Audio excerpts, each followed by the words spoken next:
Olá, sejam todos bem-vindos e bem-vindas ao Evangelho Virtual do Prozebem, Pronto Socorro Espiritual Bezerra de Menezes.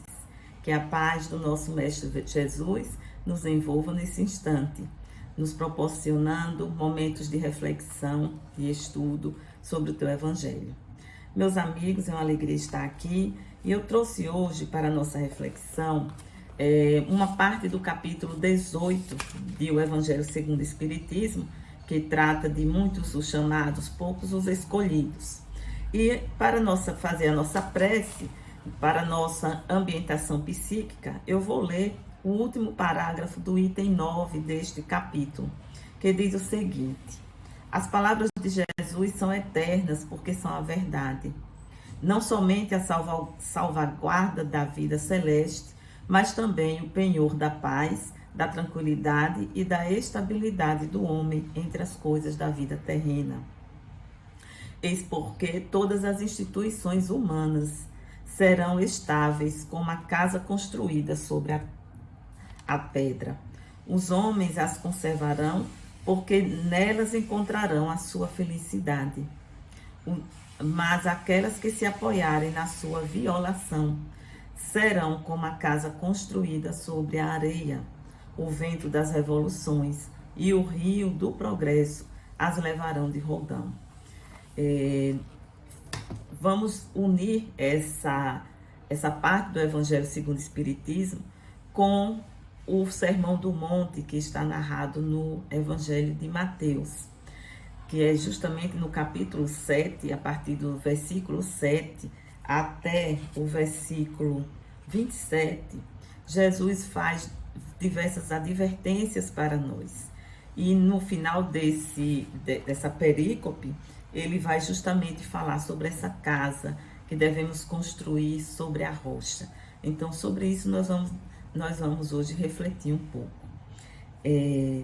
Nesse capítulo 7 do Evangelho de Mateus, Jesus falando no Sermão do Monte, logo lá no versículo 7, Jesus começa a nos orientar sobre a oração e sobre o nosso pedir de uma maneira geral, que às vezes nós não fazemos pedidos diretamente a Deus através de oração, mas os nossos desejos mais íntimos são como uma espécie de pedido, quando nós ficamos alimentando aqueles desejos, né? Então, é uma espécie de pedido. E o que é que Jesus vai dizer para nós sobre isso? Ele faz uma afirmativa, aliás, é uma oração, é um imperativo, ele diz: pedi e vos será dado. Ou seja, é uma certeza, né? Buscai e encontrareis, batei e será aberto. E aí ele vai dizer: pois todo aquele que pede, recebe, e aquele que busca, encontra, e ao que bate, será aberto. É Jesus. Porque aqui ele vai dizer que Deus nos atende, que Deus atende os nossos pedidos, que as nossas orações são ouvidas e que os nossos desejos são atendidos. Mas o que precisamos aprender é essa comunicação com Deus. Primeiro, todos nós teremos as respostas de que precisamos.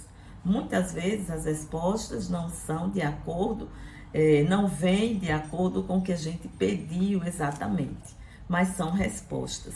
Portanto, o que nós precisamos aprender é pedir, saber o que pedir, pedir aquilo que é de fato importante para a nossa vida, na construção da nossa vida espiritual, dos valores espirituais que são esses que nós vamos levar para a vida imortal, né? Quando sairmos dessa experiência na matéria. Então, precisamos saber o que pedir. Às vezes pedimos muitas coisas que, de fato, se nós tivermos aquilo, vai ser prejudicial para nós. Às vezes, um revés é muito melhor do que um sucesso, porque o revés, muitas vezes, vai nos trazer, vai nos conduzir para um aprendizado moral que nós precisamos fazer. Então, é preciso a gente aprender a pedir. E também, muito importante, a gente aprender a ouvir e a entender as respostas de Deus. Porque Jesus vai dizer aqui nessas orientações, né? Qual dentre os homens, qual dentre nós, homens e mulheres imperfeitos, um filho pede um pão e nós damos uma pedra? Um filho pede um peixe e nós damos uma serpente. Nós sendo imperfeitos, né? Então ele diz, nós, portanto, nós sendo maus, mal no sentido ainda da ignorância, né, da imperfeição, sabemos dar dádivas aos nossos filhos. Jesus vai dizer, quanto mais vosso Pai que está nos céus dará boas dádivas aos que lhe pedem, né? Então, Jesus aqui diz, fala isso aqui, minha gente, é falando da providência divina. Nunca estamos sós, sempre vamos receber as respostas. Agora, são respostas, são atendimentos àquilo que é necessário para o nosso aprendizado. É disso que nós precisamos, afinar o nosso entendimento, a nossa comunhão com Deus, para entendermos, né, as respostas e sabermos pedir. Jesus, então, nessas orientações, mais adiante, ele vai dizer para nós que é necessário entrar pela porta estreita, porque a porta larga é a porta da perdição. Muitas vezes entramos pelas portas largas em busca de uma felicidade, de uma tranquilidade na terra, mas buscando nos valores da terra, buscando na satisfação dos nossos sentidos físicos. E vejam só, aqui um parênteses, nós estamos na terra, devemos viver na terra, buscar o progresso, o nosso progresso material, intelectual na terra, tranquilamente. Agora, se nós colocarmos a nossa felicidade nesses valores terrenos, no emprego, em ter bens, em ter um status social, em ter uma profissão, isso tudo nos é lícito, mas se nós colocarmos a nossa felicidade nas coisas que vão ficar na terra quando nós voltarmos para o mundo espiritual, fatalmente nós iremos nos frustrar, nós iremos nos entristecer, porque tudo isso aqui na terra vai perecer. A profissão vamos deixar de ter, o corpo físico nós perderemos, né? Deixaremos ele aqui na terra, os bens materiais, o status social, até a nossa condição dentro da família ficará.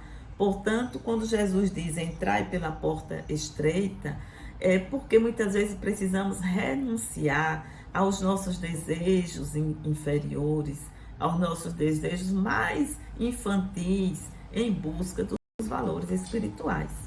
Um exemplo, para nós deixarmos qualquer tipo de vício, seja ele um vício físico, biológico, né? Psicológico ou um vício moral, é preciso de uma disciplina, de um esforço. Esse é o entrar pela porta estreita. Quantas vezes precisamos renunciar a algumas coisas, silenciar muitas vezes, né, para podermos apaziguar, vamos dizer assim, o ambiente e nos apaziguar, né? Então, depois Jesus, nessas orientações, vai nos dizer que é preciso ter cautela com relação aos falsos profetas, que vêm com vestes de ovelha, mas por dentro são lobos vorazes. Então, é para nos acautelar, para não sermos induzidos, conduzidos por ideias, né, por doutrinas que aparentemente são justas, são boas, mas que, quando vamos analisar, elas são contrárias aos ensinamentos de Jesus. Então, muitas vezes, aparentemente, alguém fala de alguma coisa muito boa, mas quando nós vamos olhar ali naquela doutrina, naquela ideia, tem uma condição de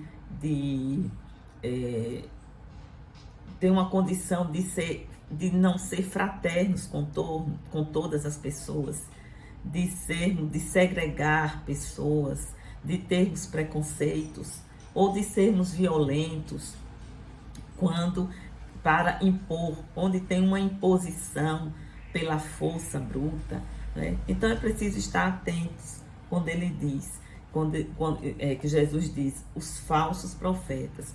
E existem muitos, hoje nós estamos vivendo a era dos falsos profetas, que foi previsto pelo Cristo, também está lá no capítulo 24 do Evangelho de Mateus, né? Nesses momentos de transição planetária, em que o planeta Terra está saindo de uma condição de mundo de provas e expiações para uma condição de mundo de regeneração, como o Espiritismo nos ensina. Iriam aparecer muitos falsos profetas. Então, e às vezes fazem maravilhas, e às vezes aparece naquela pele de cordeiro. O que nós precisamos estar atentos? Vamos analisar, vamos fazer um paralelo com os ensinos de Jesus, que fala de amor, de fraternidade, de perdão, de concordância, de conciliação, né? Tudo isso que Jesus falou e agiu daquela forma. Então, é isso que ele diz. E aí ele vai dar ele vai dar uma orientação segura. Pelos frutos que se conhece a árvore boa. Então, vamos observar, né? Jesus nos orienta aqui.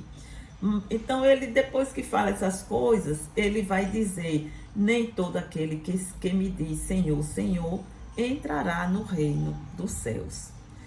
E mais adiante, ele vai dizer exatamente agora onde nós queremos trazer aqui para a nossa reflexão. Eu vou ler para vocês. Ele vai dizer, portanto,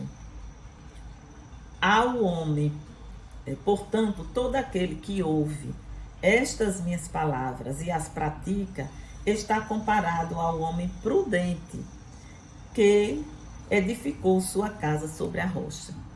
Então, todo aquele que ouve estas minhas palavras, que palavras são essas? Estas todas que ele vem falando aqui no Sermão do Monte, e especialmente essas dessa perícope aqui, que ele falou da porta estreita, do pedir, do respeitar o próximo, do observar os falsos profetas.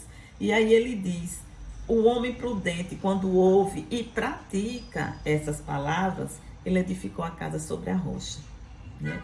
E o que é que acontece? Caiu a chuva, vieram as torrentes, sopraram os ventos, precipitaram-se contra aquela casa, mas não desabou. Não desabou, pois fora alicerçada sobre a rocha. E no outro versículo ele diz, e todo aquele que ouve estas palavras e não as pratica, será comparado ao homem tolo, que edificou sua casa sobre a areia. E mais uma vez ele vai dizer, caiu a chuva, vieram as torrentes, sopraram os ventos e chocaram-se contra aquela casa. Desabou e foi grande a sua queda. Gente, aqui nós já vemos uma coisa bastante interessante. As chuvas, as torrentes, as tormentas, os ventos, vêm para todos. Para os que praticam, estudam e praticam a palavra de Jesus, para aqueles que ouvem, mas não assimilam nem praticam os ensinos de Jesus, vem para todos. Por quê? Porque justamente são as experiências da vida que precisamos vivenciar para solidificar a nossa fé, a nossa fortaleza moral. Então, esses ventos, essas torrentes, as chuvas, as chuvas, o vento, as torrentes, tudo isso aqui significa as dificuldades, os desafios, as aflições que a vida nos proporciona para todos nós. Então, não é porque eu creio em Jesus que eu não vou passar por tormenta. Não é porque eu vivo dentro de uma casa espírita que eu não vou passar por tormenta.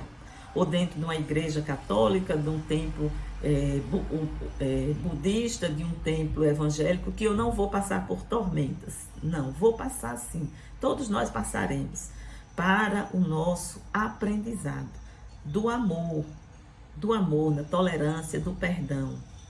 Agora, se a minha casa estiver solidificada, construída sobre a rocha, ou seja, se eu ouvir as palavras de Jesus e busco praticá-la no dia a dia, no esforço de aprimoramento, porque não é fácil, nós mudarmos os nossos instintos, as paixões, os pensamentos equivocados nossos. Mas se nós estamos nesse esforço, e eu estou nesse esforço, nessa batalha íntima, tentando pautar a minha vida por essas orientações de Jesus, vêm as tormentas, os ventos, as tempestades, mas a casa não vai cair. Eu não vou. O que significa a casa cair? Eu não vou me revoltar, eu não vou me desesperar, não vou perder a fé em Deus, a confiança.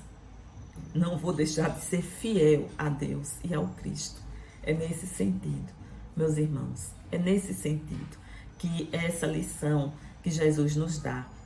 E para nós já concluirmos, eu trouxe aqui um texto do livro Pão Nosso, do Espírito, né? Autoria do Espírito Emmanuel, Psicografia de Chico Xavier, é o capítulo 9, se vocês quiserem anotar, capítulo 9 do livro Pão Nosso. O título é Homens de Fé. E eu só vou ler um pedacinho. Ele analisa essa passagem de Jesus, esse capítulo 7, o versículo 24 do Evangelho de Mateus. E ele diz assim, olha: é interessante verificar que o Mestre destaca que entre todos os discípulos, aquele que lhe ouve os ensinamentos e os pratica. É isso que ele destaca, né? Daí se conclui que os homens de fé não são aqueles apenas palavrosos e entusiastas, mas os que são portadores igualmente da atenção e da boa vontade. Olha só, perante as lições de Jesus, examinando-lhes o conteúdo espiritual, não é ao pé da letra, para o trabalho de aplicação no esforço diário. Para o trabalho de aplicação no esforço diário. Então é disso que se trata. Atenção, boa vontade, exame do conteúdo espiritual, não da letra, né? Como Paulo dizia, a letra mata, o espírito vivifica. Vamos buscar o sentido espiritual. E para isso, a doutrina espírita nos dá muita condição de entendimento, né? De interpretação, nos ajuda. Então, para o trabalho de aplicação no esforço diário. É isso que vai fazer com que a nossa construção diária seja sólida, em cima de uma pedra, em cima de uma fé viva, de um saber, de uma certeza de que Deus nos responde, de que Deus está conosco e de que é pelo caminho do esforço pessoal, do trabalho no bem, que nós vamos continuar essa caminhada e construir essa casa sobre a rocha. Meus amigos, essas eram as palavras que eu queria trazer hoje para a nossa reflexão de todos nós. E vamos fazer então a nossa prece. Divino amigo Jesus, queremos te agradecer, Senhor, por todo o seu amor por todos nós. E te rogamos por essa humanidade, em especial por todos os que sofrem as dores da alma, as dores psicológicas e as dores do corpo físico. Ampara todos, Jesus, e continua a nos iluminar, nos guiar por essa estrada que Ele nos leva ao Pai. Deus seja louvado hoje e sempre. Meus amigos, muita paz a todos, um grande abraço e até um próximo encontro.